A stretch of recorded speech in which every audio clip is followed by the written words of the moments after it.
Afghanistan is incredibly poor, but it doesn't have to be.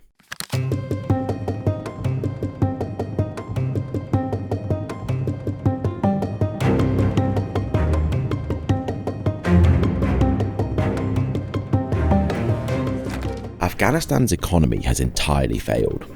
From being one of the poorest countries in the world, despite the trillions of dollars of aid spent during the American involvement, the freezing of bank accounts and a reduction of assistance since the Taliban seized power in 2021 has cemented Afghanistan as a failed state.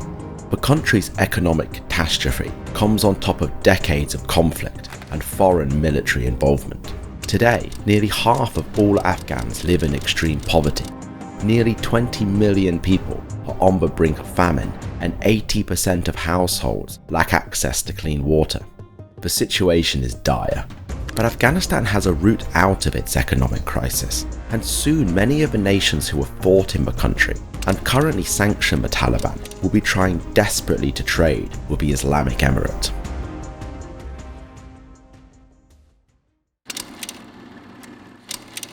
You could argue that the modern history of Afghanistan began on December 24th, 1979.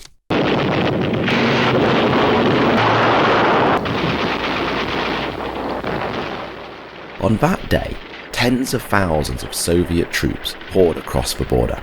Their stated aim was to prop up the Afghan communist regime. Widespread rebellions had broken out against the government when it abandoned many of the country's traditional Islamic laws in an attempt to modernize the nation. However, the Soviets had an ulterior motive for their military intervention, one they never got to enact, as they got bogged down by a brutal insurgency that eventually drove them from the country 10 years later.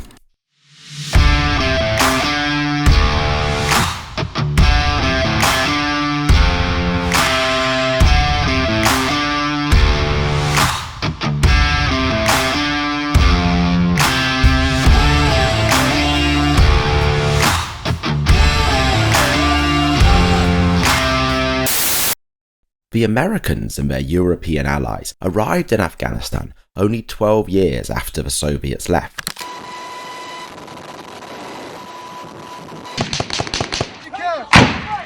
The 9/11 terror attacks, directed by Al-Qaeda from Afghanistan, meant America aimed to remove Al-Qaeda's host, the Taliban, from power and uproot bin Laden's terror cells in the country. Like the Soviets before them, the Americans also got stuck in years of counterinsurgency warfare. The US poured trillions of dollars into trying to develop Afghanistan's economy, but its failure to ever fully defeat the Taliban meant America never really saw the single thing that gives Afghanistan so much potential.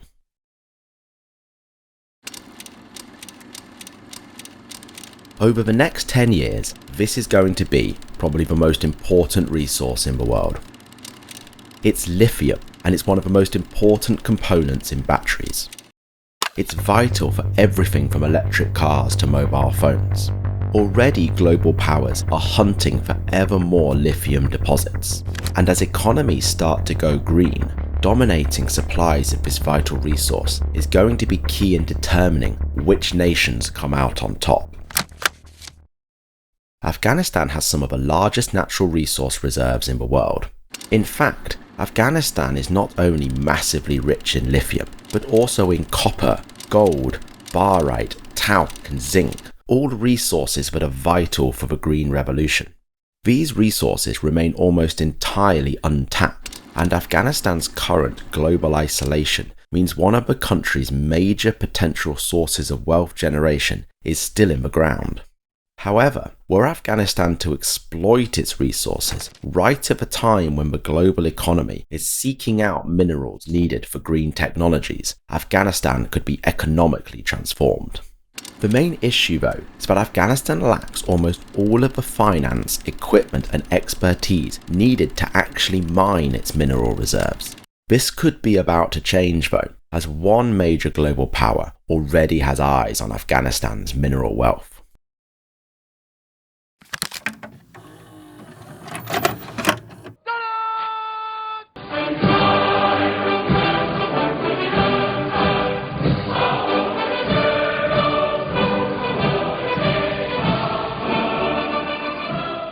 China's economy is massively dependent on imported resources.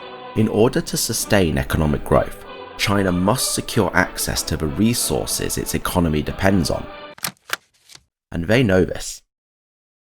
Over the last 20 years, China has invested heavily in securing resource deposits around the world.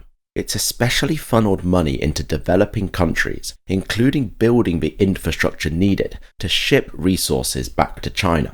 One region in particular has been China's main focus. However, securing resources in Africa poses a range of challenges, including widespread insecurity, poor infrastructure, and the vast distances that need to be crossed to ship minerals back to China.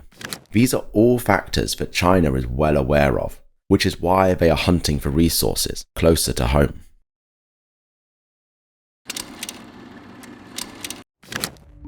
The West has abandoned Afghanistan and sanctioned the Taliban. Having failed to utilize the country's resources over the 20 years of engagement, America and European countries have now essentially locked themselves out of the Afghan market.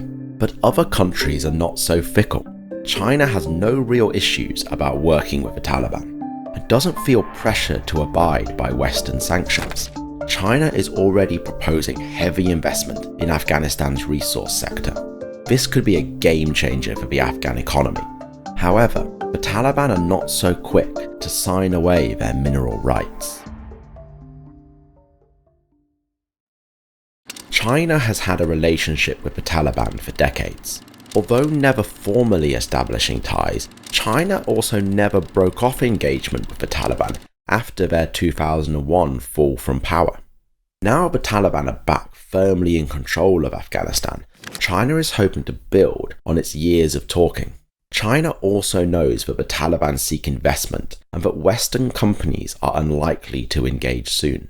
However, the Taliban are also wary of granting significant access to Chinese companies to fully exploit their natural reserves, having seen the debt traps that China has laid for other countries in the region. The Taliban also know the value of their resources and that China is not the only country looking to exploit them. The Soviet Union entered Afghanistan in 1979, partly to secure the country's vast natural resources. It never got the chance. However, today Russia is again eyeing the valuable mineral deposits in Afghanistan. Since its isolation from the West following the Ukraine war, Russia has also been engaging with the Taliban, hoping to beat America and European countries to gain access to Afghanistan's resource-rich areas. Iran and Pakistan have also noticed the untapped resources in Afghanistan and understand how vital they will be to the green economies of developed nations. Afghanistan has the potential to be economically transformed by its natural resources. The fact that the mineral deposits the country has are so vital to green technologies only adds to the prospects of a bright economic future for Afghanistan. However, with Western nations unwilling to engage, this opens the space for China and Russia to move in. Afghanistan's rulers are going to be careful signing away their enormous wealth too soon, but as the country's economic catastrophe continues, they may not be able to wait for much longer.